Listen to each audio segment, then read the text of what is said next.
Hello students, आप सभी का स्वागत है एक बार फिर से आपके अपने YouTube channel success study point पे।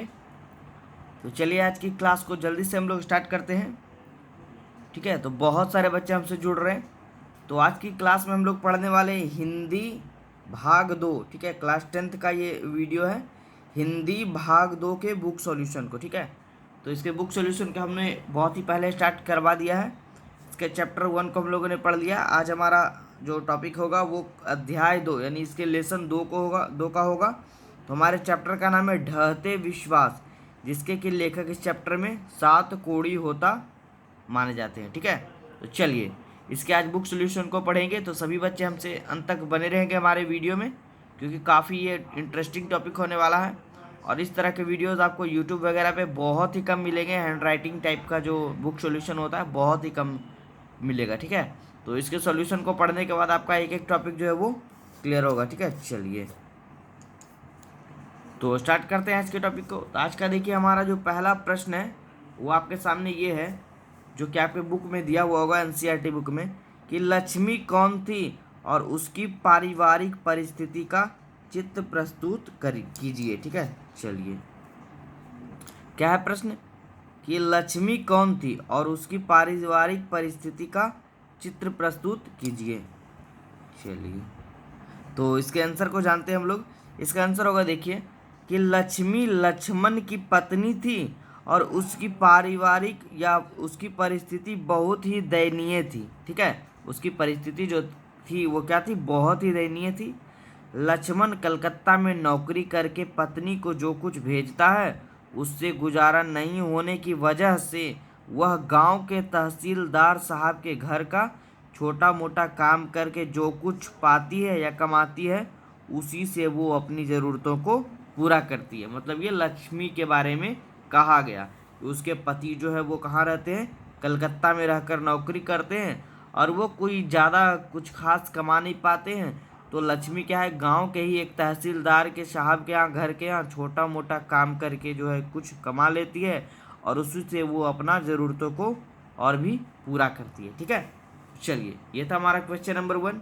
आगे बढ़ते दूसरे प्रश्न की ओर। ठीक है, तो अच्छे से सारे बच्चे इसको नोट करते जाइएगा, नोट्स बनाते चलेंगे। दूसरे नंबर की ओर बात कर लेते हैं। दूसरा हमारा कह रहा है, देखिए प्रश्न काफ़ी अच्छा ये भी जी, कह रहा है कहानी के आधार पर, मतलब इस कहानी ढहते विश्वास कहानी के आधार पर यह प्रमाणित करें कि उड़ीसा का जनजीवन जो है बाढ़ और सूखा से काफ़ी प्रभावित रहा है। बहुत ही अच्छा प्रश्न है, इसके आंसर को जान लेते हैं कि उड़ीसा का जनजीवन बाढ़ और सूखा से काफ़ी प्रभावित रहा है, क्योंकि उड़ीसा में दुनिया का सबसे लंबा बांध जो कि हीराकुंड बांध के नाम से जाना जाता है। एक क्वेश्चन और आपका यहाँ पे क्लियर हुआ कि दुनिया का सबसे ऊंचा सबसे लंबा बांध क्या होगा जी, हीराकुंड बांध। ठीक है, तो जब उस बांध से पानी निकलती है तब उड़ीसा के लोगों को अपना जनजीवन यापन करना काफ़ी दुर्लभ हो जाता है और वहाँ जान माल की भी काफ़ी क्षति होती है। क्षति का मतलब नुकसान होता है। इसी कारण से कहानी के आधार पर यह प्रमाणित होता है कि उड़ीसा का जनजीवन जो है वो क्या है, बाढ़ और सूखा से काफ़ी प्रभावित है। क्लियर है। अब यहाँ पे एक क्वेश्चन को आप अच्छे से गौर करिएगा। यहाँ पे क्वेश्चन कभी कभी बनता है ऑब्जेक्टिव में कि हीराकुंड बांध कहाँ स्थित है, तो केरला उड़ीसा में। ठीक है, और ये किस नदी पे है, तो महानदी पे। ठीक है, महानदी उड़ीसा पे। चलिए आगे बढ़े। चलिए तीसरे प्रश्न को भी देख लेते हैं क्या कह रहा है हमारा प्रश्न। कह रहा है देखिए, कहानी में आए बाढ़ के दृश्यों का चित्रण अपने शब्दों में प्रस्तुत करें। बहुत ही अच्छा प्रश्न है, इसके आंसर को हम लोग जानते हैं।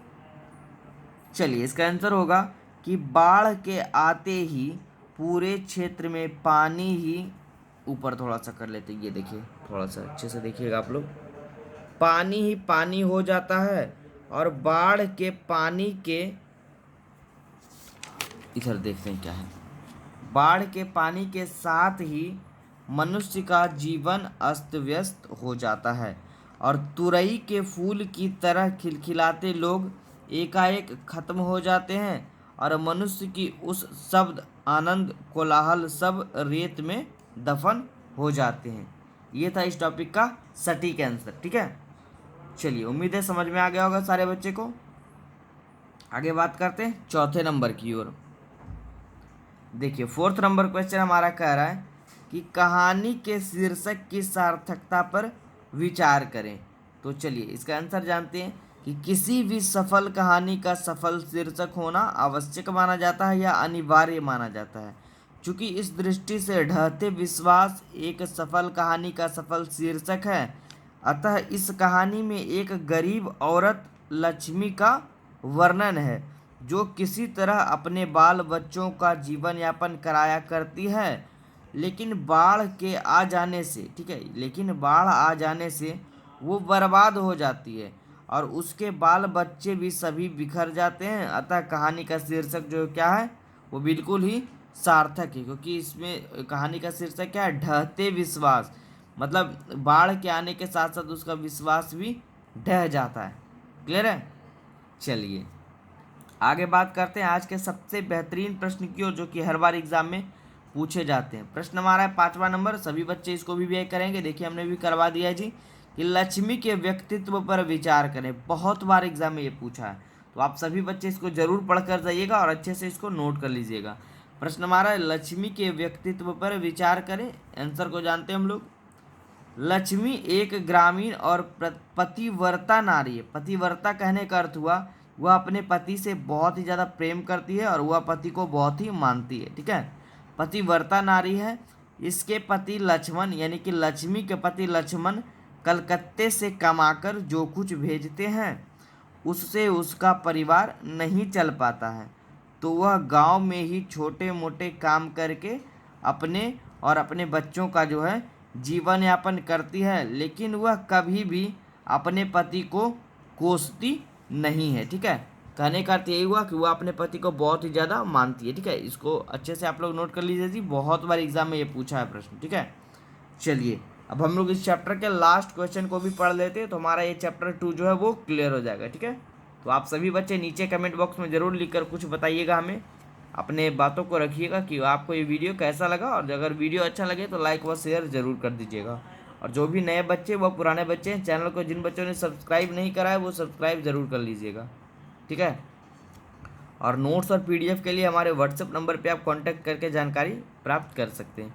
चलिए बात करते हैं लास्ट क्वेश्चन की ओर। कह रहा है, देखिए इससे भी हम लोगों ने विवेक करवा दिया, बहुत बार एग्जाम में ये भी पूछा है कि बिहार का जनजीवन भी बाढ़ और सूखा से प्रभावित होता रहा है, इस संबंध में आप क्या सोचते हैं, लिखें। ठीक है, तो चलिए इसका आंसर होगा कि बिहार का जनजीवन भी बाढ़ और सूखा से प्रभावित होता रहा है, और उत्तरी बिहार बाढ़ से प्रभावित होता है तो दक्षिणी बिहार सुखाड़ से प्रभावित होता है। देखिए यहाँ पे टॉपिक क्लियर हुआ आपका जी, कि बिहार में बाढ़ किस दिशा में आती है, किस तरफ से, तो उत्तरी बिहार में बाढ़ से प्रभावित होती है और दक्षिणी बिहार सुखाड़ से प्रभावित होती है। ठीक है, और कह रहा है, देखिए उत्तरी बिहार में कोसी का कहर प्रत्येक वर्ष देखने को मिलता है, जो कि बिहार के शोक के रूप में जानी जाती है, कोसी नदी। ठीक है, और उत्तरी बिहार में बाढ़ से जान माल का भी काफ़ी नुकसान होता है, लोग घर से बेघर हो जाते हैं, तथा दक्षिणी बिहार के लोग जो हैं वो सुखाड़ से प्रभावित होते हैं, और यहाँ पानी नहीं पड़ने से खेती का कार्य जो है वो सही तरह से नहीं हो पाता है। मतलब इन सारे टॉपिक से हम कह सकते हैं कि बिहार का जो जनजीवन है, ठीक है, वो बाढ़ और सूखा दोनों से काफ़ी प्रभावित होता रहा है। ठीक है, चलिए तो आज के इस वीडियो में हम लोग इतना ही पढ़ेंगे। हमारा ये चैप्टर 2 क्लियर हो गया। यहाँ पे हम लोग नेक्स्ट वीडियो में इसके चैप्टर 3 को कवर करेंगे, बुक सॉल्यूशन को, और भी टॉपिक हमारा जो चल रहा है मैथ का, संस्कृत का, और जो भी हमारा पीछे साइंस वगैरह का टॉपिक छूट गया उसको हम लोग आगे ले करके चलेंगे। तो हमारे चैनल को ज़रूर लाइक करिए, अगर वीडियो अच्छा लगे तो, ठीक है, सब्सक्राइब बटन दबा दीजिए। तो चलिए आज के वीडियो में इतना ही, थैंक यू।